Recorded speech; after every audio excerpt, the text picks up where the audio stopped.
Hello friends, आपका स्वागत है study for GK and GS में। इस वीडियो में हम आर ओ सामान्य हिंदी 2010 का जो पेपर है उसको देखेंगे। इस पेपर को देख के आप अनुमान लगा सकते हैं कि हिंदी के पेपर में किस तरह के क्वेश्चन पूछे गए हैं।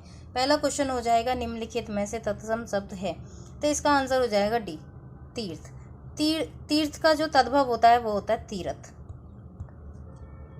ठीक है, तीरथ। अगला क्वेश्चन है अग्नि का तत्सम शब्द है, तो अग्नि का जो तत्सम शब्द हो जाएगा इसका आंसर हो जाएगा सी, अग्निष्ठिका।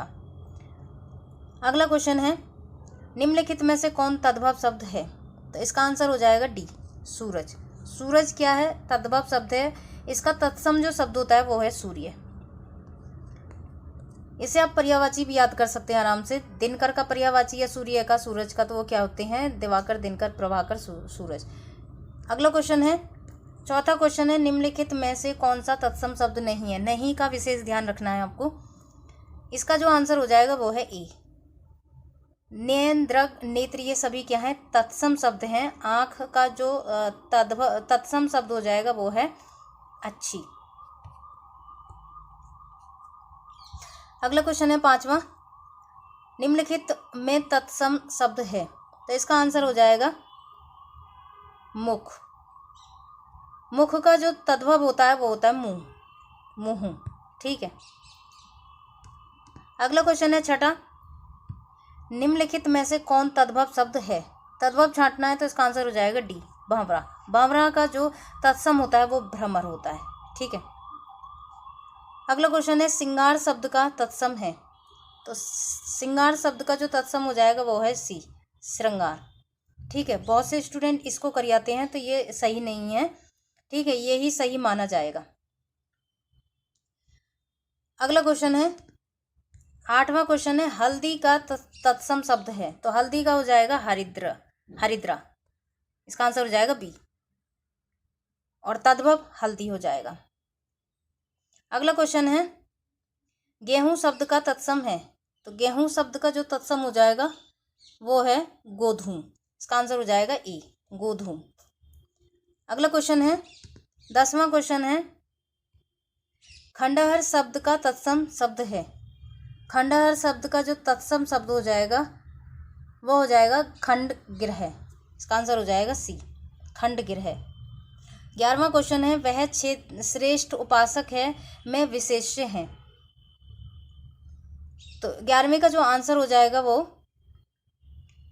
ये हो जाएगा ए, वह।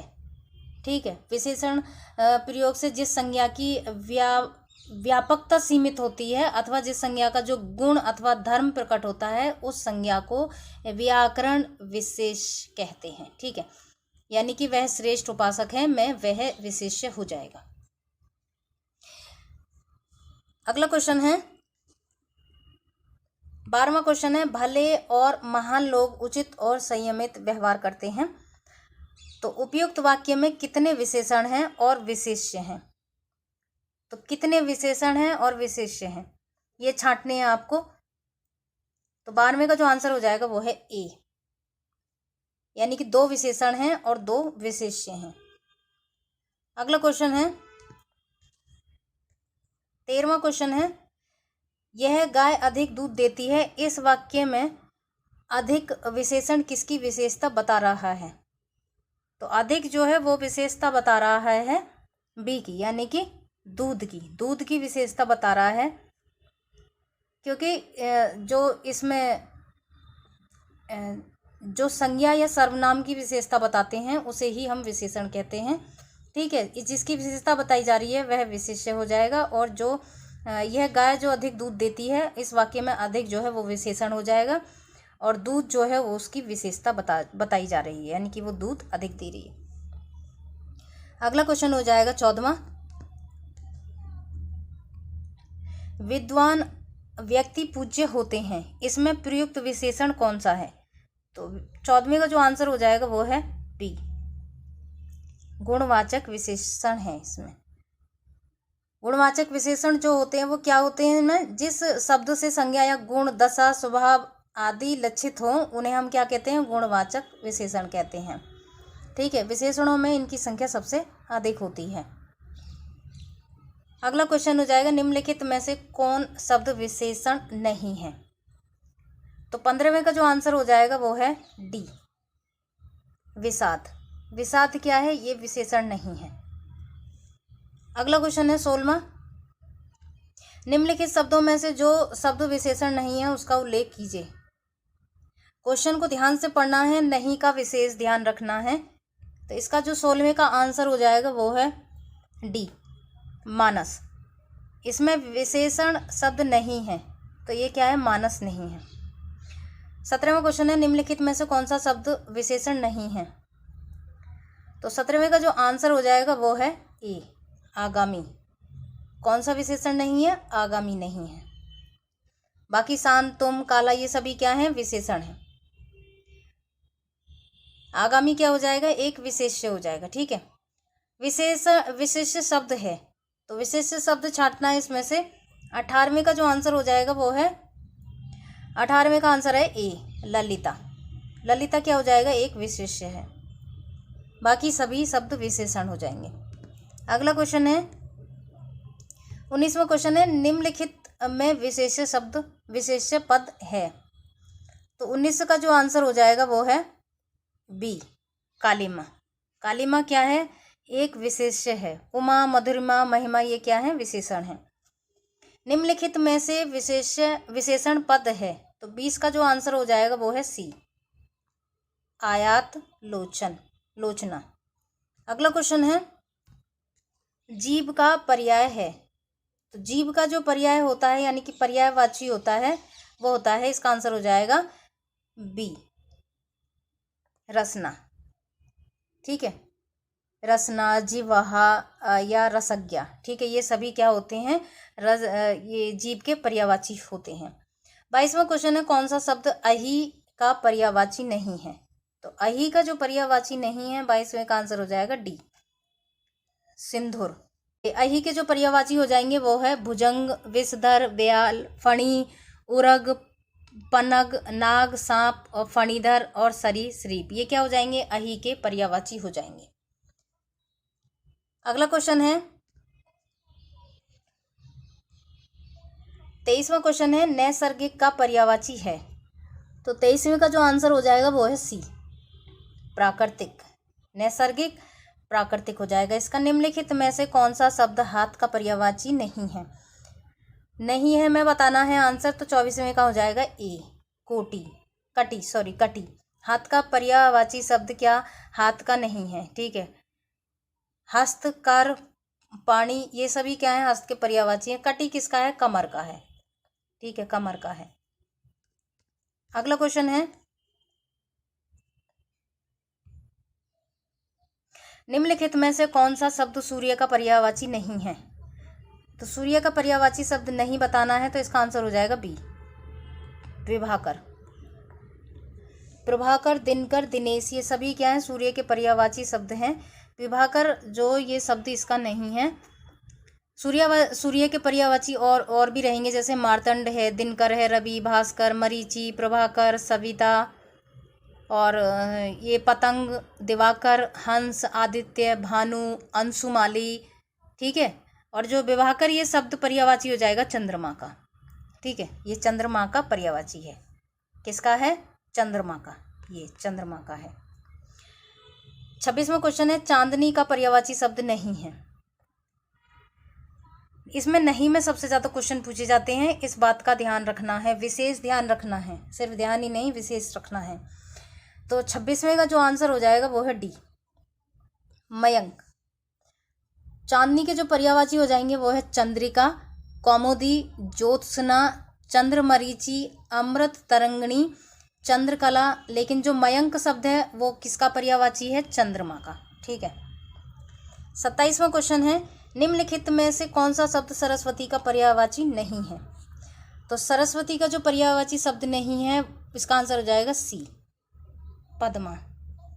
वीणा, पाणी, महाश्वेता, भारती, शारदा ये सभी के सरस्वती के शब्द होते हैं। और भी अन्य होते हैं, जैसे ब्रह्माणी है, भारती है, भाषा, वाक्गिरा, शारदा, वीणा, पाणी, बागीसा, महाश्वेता, निधात्री, बागेश्वरी। ठीक है, ये सभी सरस्वती के शब्द रहेंगे पर्यायवाची।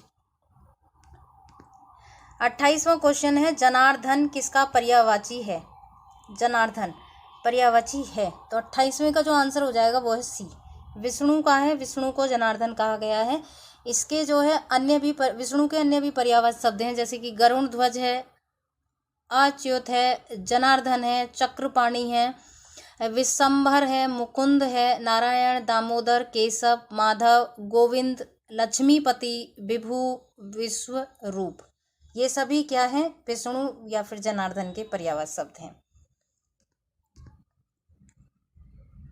29वां क्वेश्चन है निम्नलिखित में से कौन सा समुद्र का पर्यायवाची नहीं है? तो 29वें का जो आंसर हो जाएगा वो है बी, जलद। जलद नहीं है, ठीक है। बाकी सभी पर्यायवाची रहेंगे समुद्र के। समुद्र के पर्यायवाची जो होते हैं सागर, जलदीप, पारावार, सिंधु, नीरनिधि, नदीस, पयोधि, अर्णव, पयोनिधि, रत्नाकर, अवधि, वारिस, नीरधि, जबकि जलद जो है वो बादल का पर्यायवाची है। यानी कि जिनके पीछे ध ज़्यादातर लगा होता है वो किसके होते हैं? समुद्र के पर्यायवाची, और जिनके पीछे द लगा होता है वो होते हैं बादल के पर्यायवाची। ये एक छोटी सी ट्रिक हो गई। 30वां क्वेश्चन है निम्नलिखित में से शिव का पर्यायवाची शब्द है? तो यह शिव का पर्यायवाची शब्द नहीं है, ये क्वेश्चन ही गलत है थोड़ा सा, ठीक है। ये नहीं में पूछा गया होगा, ठीक है, नहीं में पूछा गया होगा। तो इसमें जो शिवालय, रुद्राक्ष, रुद्र, ये सभी क्या हो जाएंगे? शिव के पर्यायवाची हो जाएंगे। लेकिन हरि नहीं है। हरि किसका पर्यायवाची है? विष्णु का, इंद्र का, बंदर का, ये सब, ठीक है। तो क्वेश्चन ही गलत है। अगला क्वेश्चन है अथ का विलोम पूछा है। अथ का विलोम हो जाएगा इति। अथ का विलोम हो जाएगा, पूर्ण का हो जाएगा, पूर्ण का क्या हो जाएगा? अपूर्ण हो जाएगा, ठीक है, यानी कि ए लग जाएगा इसके सामने। और समाप्त का हो जाएगा प्रारंभ, ठीक है, प्रारंभ हो जाएगा, ठीक है। और खत्म का क्या हो जाएगा? शुरू, ठीक है, शुरू हो जाएगा खत्म का। और इति का अर्थ हो ही जाएगा। 32वां क्वेश्चन है अभिज्ञ का विलोम बताना है। तो अभिज्ञ इसका आंसर हो जाएगा 32वें का सी। अभिज्ञ का जो विलोम हो जाएगा वो है प्रज्ञ। अगला क्वेश्चन है 33वां, कृतज्ञ का विलोम पूछा है। कृतज्ञ का विलोम हो जाएगा कृतधन, इसका आंसर हो जाएगा सी। 34वां क्वेश्चन है संकीर्ण का विलोम है। संकीर्ण का विलोम हो जाएगा विस्तृतीर्ण, इसका आंसर हो जाएगा डी। 35वां क्वेश्चन है अनुरुक्ति का विलोम पूछा है। अनुरुक्ति का विलोम हो जाएगा 35वें का हो जाएगा बी। अनुरुक्ति का हो जाएगा बी, विरक्ति। अगला क्वेश्चन है सापेक्ष का विलोम शब्द है। तो सापेक्ष का हो जाएगा, इसका आंसर हो जाएगा 36वें का सी, निरपेक्ष। 37वां क्वेश्चन है, इसका आंसर हो जाएगा 37वां क्वेश्चन है विग्रह का विलोम पूछा है। तो इसका आंसर हो जाएगा ए, संधि। विग्रह का विलोम क्या हो जाएगा? संधि। अगला क्वेश्चन है 38वां,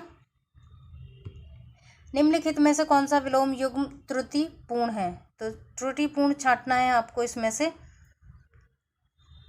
तो अपेक्षा का उपेक्षा ही होता है, ये सही हो जाएगा, ठीक है। वैसे इसका आंसर पहले मैं बता देती हूँ। 38वां का आंसर हो जाएगा सी, उन्नत का अवनत होता है, ठीक है। उन्नत का जो है अवनत या फिर अवनति होता है, दोनों ही माने जाएंगे, अवनत या अवनति, ठीक है, दोनों ही माने जाएंगे। अग्रज का हो जाएगा अनुज, ये भी सही है। अपेक्षा का उपेक्षा हो जाएगी, ये भी सही है। आदान का प्रदान हो जाएगा, बाकी सभी सही है, बस सी गलत है। 39वां क्वेश्चन है यथार्थ का विलोम शब्द है। तो इसका आंसर हो जाएगा बी, आदर्श। यथार्थ का जो विलोम हो जाएगा आदर्श, ठीक है। यानी कि काल्पनिक यथार्थ का और भी विलोम होते हैं। अयथार्थ होता है, यानी कि ए लग जाएगा इसके आगे, यथार्थ के आगे। काल्पनिक भी होता है और आदर्श होता है। ऑप्शन में जो भी आए वही आपको करना है। 40वां क्वेश्चन है साधु का विलोम शब्द है। साधु का विलोम शब्द छांटना है आपको। तो इसका हो जाएगा असाधु, तो इसका आंसर हो जाएगा डी, असाधु। किस शब्द की वर्तनी अशुद्ध है? तो 41वें का जो आंसर हो जाएगा वो है डी, भुक्कड़ होता है, यानी कि इसकी जो शुद्ध वर्तनी हो जाएगी भुक्कड़। ठीक है, दो ख नहीं आएंगे, के आएंगे। ठीक है, इसका आंसर दिया भी गया है यहाँ, इसका आंसर हो जाएगा डी। अगला क्वेश्चन है, किस शब्द की वर्तनी अशुद्ध है? तो 42वें का जो आंसर हो जाएगा वो है डी, ये अशुद्ध वर्तनी है। 43वां क्वेश्चन है, कौन सा शब्द शुद्ध है? तो शुद्ध शब्द छांटना है आपको, तो इसका आंसर हो जाएगा बी, आपको भूमि भवन वाहन का अभिनव सुख की प्राप्ति होगी। तो ये क्या हो जाएगा? शुद्ध है। अगला क्वेश्चन है, 44वें क्वेश्चन हो जाएगा, कौन सा शब्द शुद्ध है? तो इसका आंसर हो जाएगा डी, उस समय चरखा चलाना भी एक अनुशासन था। अगला क्वेश्चन है, 45वां, निम्नलिखित में से शुद्ध वर्तनी वाला शब्द है? तो 45वें का जो आंसर हो जाएगा वो है ए, कवयित्री, ये शुद्ध शब्द है। 45वें का क्या हो जाएगा? ए।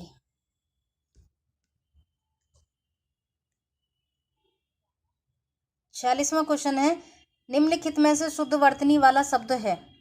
तो 46वें का जो आंसर हो जाएगा वो है ए, श्रूषा। 47वां क्वेश्चन है, शुद्ध वर्तनी वाला शब्द है? तो 47वें का जो आंसर हो जाएगा वो है डी, ईर्षा। बाकी सभी गलत हैं, ये सब सही है। निम्नलिखित में से अशुद्ध वर्तनी वाला शब्द निकालना है, शब्द है, तो वो बताना है आपको। 48वें का जो आंसर हो जाएगा वो है सी, अशुद्ध वर्तनी वाला पूछा है। तो उज्ज्वल जो लिखा जाता है उसमें दो जय बन जाएंगे। ठीक है, एक आधा जय और एक, दोनों आधे जय बन जाएंगे, यानी कि उज्ज्वल। ठीक है, दोनों आधे जय बनेंगे। मनोरथ भी सही है, वत्सल भी सही है, उल्लंघन भी सही है, बाकी सभी सही है। 49वां क्वेश्चन है, शुद्ध शब्द रूप है? शुद्ध छाटना है। 49वें का आंसर हो जाएगा डी, दुर्निवार। 49वें का आंसर हो जाएगा डी। 50वां क्वेश्चन है, ऊंटों का जा रहा है वाक्य में रिक्त स्थान की पूर्ति उपयुक्त शुद्ध शब्द से कीजिए। तो जो ऊंटों का जा रहा है 50 का हो जाएगा सी, काफिला। 50 का क्या हो जाएगा? सी, यानी कि ऊंटों का काफिला जा रहा है। अगला क्वेश्चन है 51वां,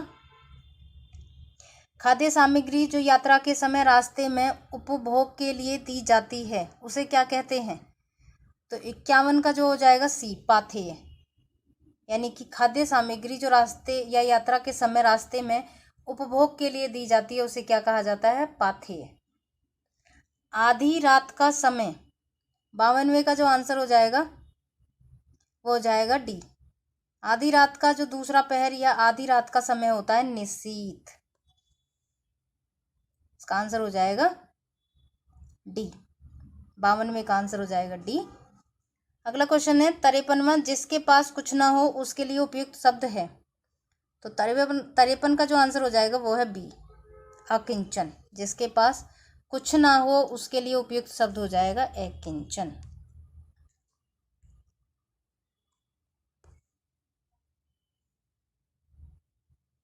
अगला क्वेश्चन है 54वां क्वेश्चन है, जिसे बुलाया ना गया हो वाक्य के लिए उपयुक्त शब्द होने वाला शब्द कौन सा है? प्रयुक्त होने वाला शब्द। तो 54वें का जो आंसर हो जाएगा वो है सी, अनाहूत।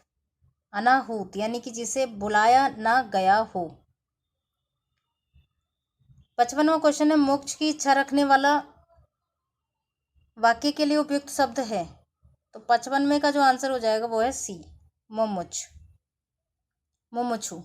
ठीक है, मुमुक्षु। अगला क्वेश्चन है 56वां, रंगमंच के पर्दे के पीछे का स्थान कहा जाता है।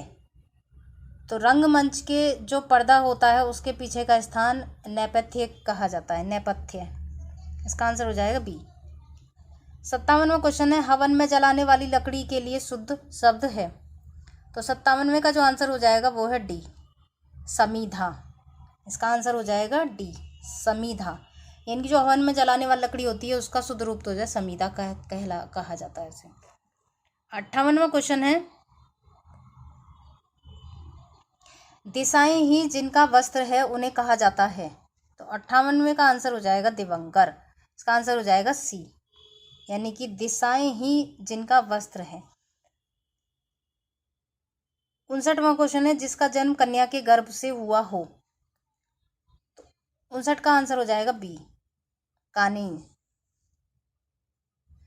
60वां और लास्ट क्वेश्चन रहेगा इस पेपर का ये। तो जो पेट की जो अग्नि कहलाती है उसके लिए एक शब्द क्या हो जाएगा, पेट की अग्नि, जिसे हम कहते हैं जठर अग्नि। इसका आंसर हो जाएगा सी, जठर अग्नि। ठीक है, या जठरानल। ठीक है, जठरानल कह दो या फिर जठराग्नि कह दो, एक बात है। तो इस तरह हमारे ये जो है 60 क्वेश्चन होते हैं, इसमें 60 क्वेश्चन होते हैं हिंदी के पेपर में। ठीक है, 10 सभी पूछे जाते हैं। ठीक है, 10 पर्यायवाची, 10 विलोम, 10 अशुद्ध, 10 तत्सम तद्भव, और ये सभी इसमें पूछे जाते हैं। सिलेबस मैंने डाल दिया है अपने चैनल पर, आप जाकर उसको देखें, नहीं तो डिस्क्रिप्शन बॉक्स में लिंक डाल दिया जाएगा, आप जरूर देखें उसको। पूरा फुल सिलेबस बताया गया है, प्री और मेंस